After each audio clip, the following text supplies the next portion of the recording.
ಕನ್ನಡ ವಾಹಿನಿಗೆ ಸ್ವಾಗತ. ಕರ್ನಾಟಕ ಕಾವಲು ಪಡೆಯ ವತಿಯಿಂದ ದಿನಾಂಕ 6-8-2024ರಂದು ಗುಂಡ್ಲುಪೇಟೆ ಪಟ್ಟಣದ ರಾಷ್ಟ್ರೀಯ ಹೆದ್ದಾರಿ ಮಧ್ಯಭಾಗದಲ್ಲಿ ಇರುವ ವಿದ್ಯುತ್ ದೀಪಗಳು ದುರಸ್ತಿಗೊಂಡು ವರ್ಷಗಳೇ ಕಳೆದಿದೆ.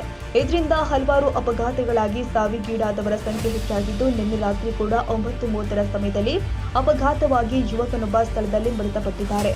ಮೈಸೂರು ಊಟಿ ರಸ್ತೆ, ಸುಲ್ತಾನ್ ಬತ್ತೇರಿ ರಸ್ತೆ ಹಾಗೂ ಚಾಮರಾಜನಗರ ರಸ್ತೆಯ ಮಧ್ಯಭಾಗದಲ್ಲಿ ಇರುವ ವಿದ್ಯುತ್ ದೀಪವನ್ನು ದುರಸ್ತಿ ಮಾಡಿಕೊಡಬೇಕು ಅಂತ ಶಾಸಕರು ಆದ ಎಚ್.ಎಂ. ಗಣೇಶ್ ಪ್ರಸಾದ್ ಅವರಿಗೆ ತಾಲೂಕು ಅಧ್ಯಕ್ಷರು ಆದ ಎಂ. ಅಬ್ದುಲ್ ಮಾಲಿಕ್ ಅವರು ವಿನಂತಿಸಿದ್ದಾರೆ.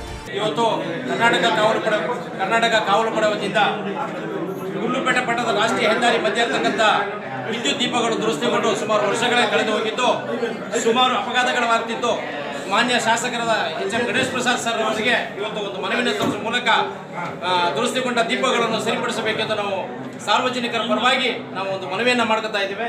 ಆದಷ್ಟು ಬೇಗ ಮಾನ್ಯ ಶಾಸಕರು ಇದರ ಬಗ್ಗೆ ಕ್ರಮ ವಹಿಸಬೇಕೆಂದು ಈ ಮೂಲಕ ನಾನು ವಿನಂತಿ ಕೊಡುತ್ತೇನೆ.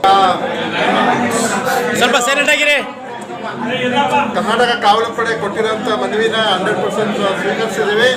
ಜೊತೆಗೆ ಈಗ ಆಗಲೇ ಈ ಕಾಮಗಾರಿನ ಶುರು ಮಾಡಬೇಕು ಅಂತ ನಾವು ಆದೇಶ ಹೈವೇ ಅವ್ರಿಗೆ ಹೇಳಿ ಅವರು ಕೂಡ ಇನ್ನೊಂದು 2 ದಿನದಲ್ಲಿ ಶುರು ಮಾಡ್ತಾರೆ. ಖಂಡಿತವಾಗ್ಲೂ ಕೆಲಸ ಮಾಡ್ಕೊಡ್ತೀವಿ.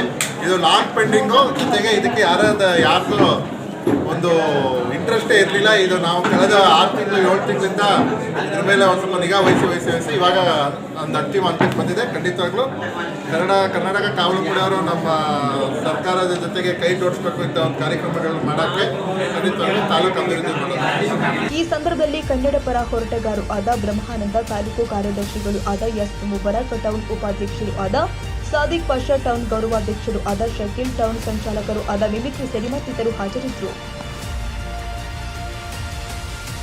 ತಾಜಾ ಸುದ್ದಿಗಾಗಿ MTV ನ್ಯೂಸ್ 24x7ಗೆ ಸಬ್ಸ್ಕ್ರೈಬ್ ಮಾಡಿ ಮತ್ತು ಬೆಲ್ ಐಕಾನ್ ಅನ್ನು ಒತ್ತಿ. ತಪ್ಪದೇ ಲಿಂಕ್ ಶೇರ್ ಮಾಡಿ.